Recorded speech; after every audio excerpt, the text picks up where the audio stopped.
नमस्कार, आप देख रहे हैं दुनिया दरबार। मिडिल ईस्ट में जो तनाव बने हुए हैं, आज 25वां दिन है, लगातार ईरान बराबरी हमला कर रहा है, बराबरी जवाब दे रहा है, हमले का जवाब दे रहा है। लेकिन इस बीच ट्रंप के बहुत सारे ऐसे बयान आए हैं जो वो निकल के आ रहे हैं कि क्या युद्ध खत्म हो जाएगा। क्या ट्रंप चाह रहे हैं कि सच में युद्ध खत्म हो जाए, और ईरान क्या चाह रहा है? क्योंकि सबसे महत्वपूर्ण बात यह है कि 25वें दिन भी ईरान जो है कि लगातार हमला कर रहा है, चाहे वो तेल अवीव हो, चाहे फिर खाड़ी देश हो। खाड़ी देशों में भी जहां जहां यूएस के एयरबेस है वहां पर हमला कर रहा है। लेकिन महत्वपूर्ण बात यह है कि जो ट्रंप का बयान आया उससे ये निकल के आ रहा है कि ट्रंप अब नहीं चाह रहे हैं कि युद्ध हो। क्यों? क्योंकि इधर आप देखिए तो $100 से भी अधिक बैरल तेल हो गया है, और आज भी तेल महंगा हुआ है। वो बस खाली एक बयान से हम कह लें या फिर एक फैसले से तेल आज जो है कि 4% और भाग गया है। तो सबसे महत्वपूर्ण बात यह है कि ये ट्रंप के क्या ऐसा बयान है जो ईरान ने ऐसा बड़ा फैसला लिया है।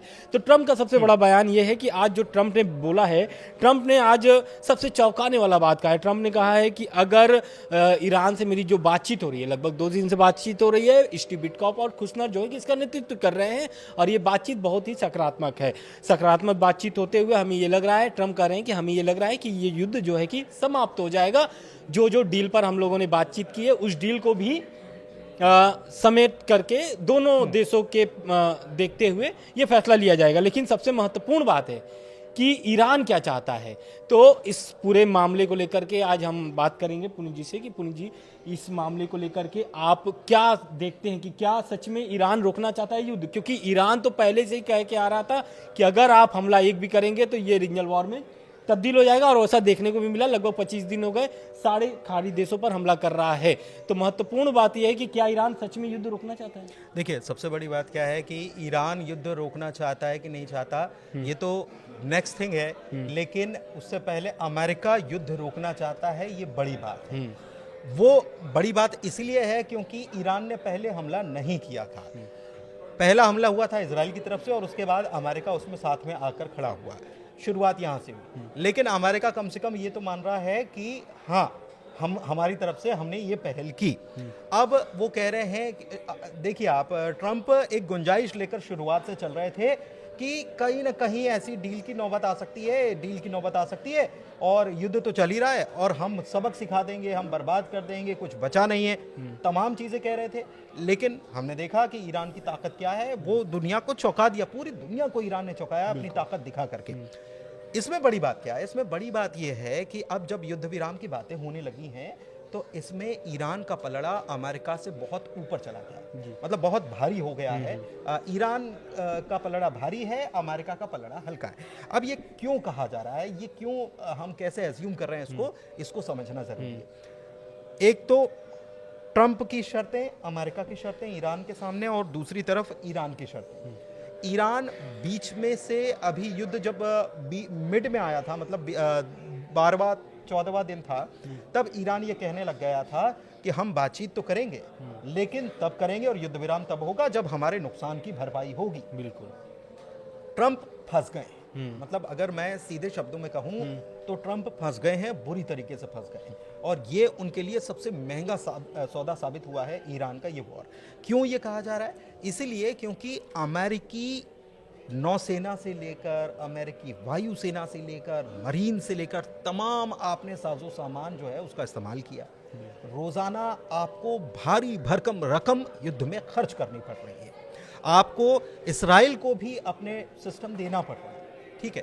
तो ये जब पैसा खर्च कर रहे हैं आप, हासिल क्या है आपके हासिल कुछ भी नहीं है। स्ट्रेट ऑफ होर्मुज में आप ऐसे चक्रव्यूह में फंस गए हो कि वहां से निकलना नामुमकिन हो चला है अमेरिका के लिए। इसलिए अब डील की बात हो रही है, लेकिन ऐसा नहीं है। अमेरिका जो है वो आज हाँ भर देता है या डील हो जाती है, तब भी अमेरिका का स्वभाव क्या है ये ईरान बेहतर तरीके से जानता है, समझता है। बिल्कुल। और इसीलिए ईरान इतने फौरी तौर पर किसी भी नतीजे पर नहीं पहुंचना चाहता जब तक कि प्रॉपर लिखित में कोई चीज नहीं हो जाए। बिल्कुल। जहां तक बात है परमाणु की, तो परमाणु डील को लेकर तो ईरान साफ कह चुका है कि जीरो एनरिचमेंट तो आप भूल जाओ।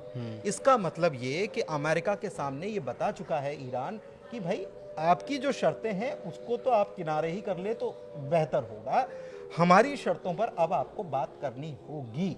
और सबसे बड़ी शर्त क्या है? सबसे बड़ी शर्त है कि आपने जो नुकसान हमारा किया है उतना पैसा आपको देना पड़ेगा या आपके सहयोगियों को देना पड़ेगा। और अगर ये ऐसी डील पर बात बन जाती है तो अमेरिका के लिए इससे बड़ा नुकसान और क्या है? आप समझिए कि इतना पैसा आपने युद्ध में खर्च किया, आपकी मिसाइलें लगी, आपका तमाम जहाज गए, सब कुछ गए, और वो पैसा तो लगा ही लगा। अब आपने जो नुकसान किया है वो पैसा भी आपको देना होगा। ऑयल के ऊपर जो नुकसान हो रहा है वो आप नुकसान झेल ही रहे हैं। सबसे बड़ी बात क्या है? सबसे बड़ी बात यह है कि ईरान ने पूरी दुनिया को दिखा दिया कि एयर डिफेंस सिस्टम ही सुरक्षा का एकमात्र विकल्प नहीं है। बिल्कुल। और एयर डिफेंस सिस्टम की जहां तक बात है तो अमेरिका को अपने एयर डिफेंस सिस्टम जापान से मंगवाने पड़ गए। बिल्कुल बिल्कुल, आप सही करें। तो जापान के साथ तो जापान और उनको दक्षिण कोरिया में भी जो उन्होंने रखा था उसको मंगवाए थे। बिल्कुल आप सही करें। तो सबसे महत्वपूर्ण बात यह है कि जो नुकसान वाली बात आप कर रहे हैं कि ईरान को जो नुकसान हुआ उसका भरपाई करेगा अमेरिका, तो अमेरिका ने ये क्लियर कर दिया है कि वो ये जो नुकसान वाली बात है उसको पूरी तरीके से खारिज कर दिया और कह दिया कि अमेरिका कभी भी ईरान को ये भरपाई नहीं देगा। क्यों? क्योंकि ईरान की तरफ से भी बहुत सारी ऐसी गतिविधियां हुई हैं जिसके कारण से ये कदम उठाना पड़ा या युद्ध करना पड़ा है। महत्वपूर्ण बात यह है कि ट्रंप मजबूर किस बात को लेकर के हो गया। क्यों? क्योंकि अभी ट्रंप ने जिस रविवार को बोला कि 48 घंटे का आपके पास समय है, ईरान को बोला कि स्टेट ऑफ हॉर्मुज खोल दीजिए, नहीं तो आपके पावर प्लांट और ऊर्जा ढांचे पर एक तरीके से बड़ा हमला होगा। लेकिन ट्रंप का जो कल बयान आता है वो चौंकाने वाला है। क्यों? उन्होंने बोल दिया कि ये जो ऊर्जा प्लांट वाला हमले वाली बात जो थी उसको हम 5 दिन के लिए टाल दिए हैं। अब ये टालने का मतलब ये क्या है? क्या ट्रंप मजबूर होकर के टाले हैं? तो ये इसलिए हो गया क्योंकि इस बयान के बाद खाड़ी देश जो भी थे, कतर, बहरीन, सऊदी अरब, यूएई, इन सभी लोगों ने इस बयान को एक तरीके से नाराजगी जताई और चेतावनी दिया ईरान अमेरिका को कि अगर आप यहाँ पर हमला करते हैं तो ईरान जो है कि बराबरी का हमला कर रहा है। तो ईरान ने भी इस पर अपना एक तरीके से धमकी दिया था। ईरान ने कहा कि अगर आप हमारे पावर प्लांट और ऊर्जा ढांचे पर अगर हमला करते हैं तो हम इजराइल पर भी उनके वाटर प्लांट और ऊर्जा प्लांट पर हमला करेंगे।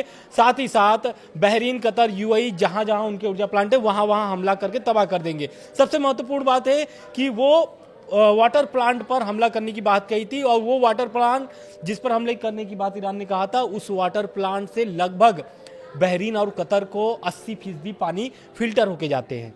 मतलब वहां पे जो खाड़ी समुद्र की जो पानी होती है तो उसको फिल्टर करते हैं। यूएई को 80% और सऊदी अरब को 50% उस वाटर प्लांट से जाते हैं।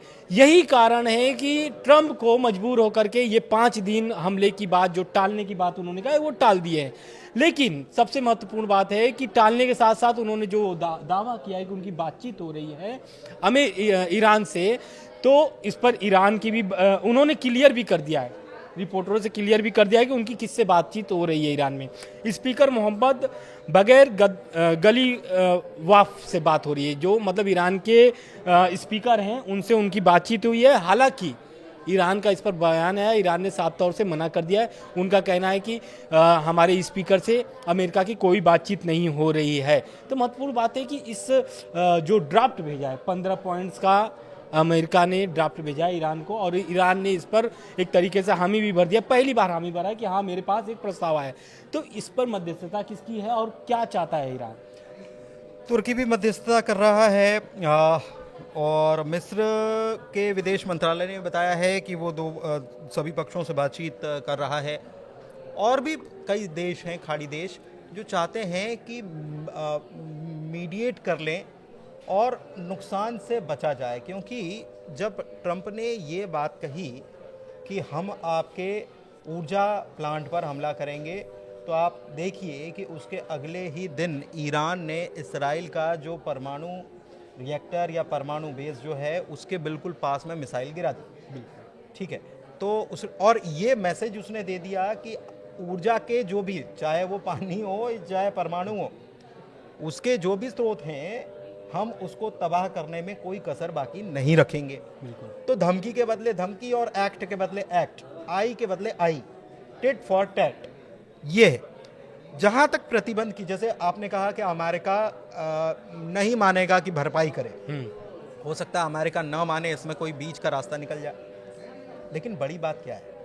बड़ी बात यह है कि ईरान के ऊपर जो प्रतिबंध लगे हुए हैं उसकी वजह से ईरान को बहुत नुकसान हो रहा था। अगर वो प्रतिबंध भी हट जाते तो ईरान के लिए विन विन सिचुएशन हो जाएगी। और सबसे बड़ी बात यह कि मीडिएट करने के लिए जो देश हैं इसमें तुर्की प्रमुख रूप से मध्यस्थता कर रहा है, और तुर्की इसके पहले भी ऑफर कर चुका है कि हम मीडिएट करने के लिए तैयार हैं। नेटो का सदस्य है तुर्की, तो मीडिएट करने के लिए तैयार है, वो कह रहा है। लेकिन अब देखना होगा कि ट्रंप इसको किस तरीके से लेते हैं, और सबसे बड़ी बात कि ईरान किस तरीके से लेता है, क्योंकि अब मुश्किलें ये खड़ी हो गई हैं ट्रंप के सामने कि लगातार एस्केलेशन अगर बढ़ेगा तो ट्रंप के सामने एक मुश्किल और खड़ी हुई है, वो मैं आपको बताता हूँ, वो बड़ा दिलचस्प है। नॉर्थ कोरिया जो है उसने कह दिया है कि हमारा सबसे बड़ा दुश्मन जो है वो साउथ कोरिया है, और ये बात किम जोंग उन ने अपनी संसद को संबोधित करते हुए उन्होंने कह दी है। उन्होंने कहा है कि हमारा जो न्यूक्लियर प्रोग्राम है वो हम जारी रखेंगे, क्योंकि ये शांति और मजबूती और सुरक्षा के लिए और शक्ति के लिए बेहद ज़रूरी है। तो यहाँ पर एक टेंशन बढ़ने का काम हुआ। दूसरा कि मैं आपसे बात कर रहा था एयर डिफेंस सिस्टम की।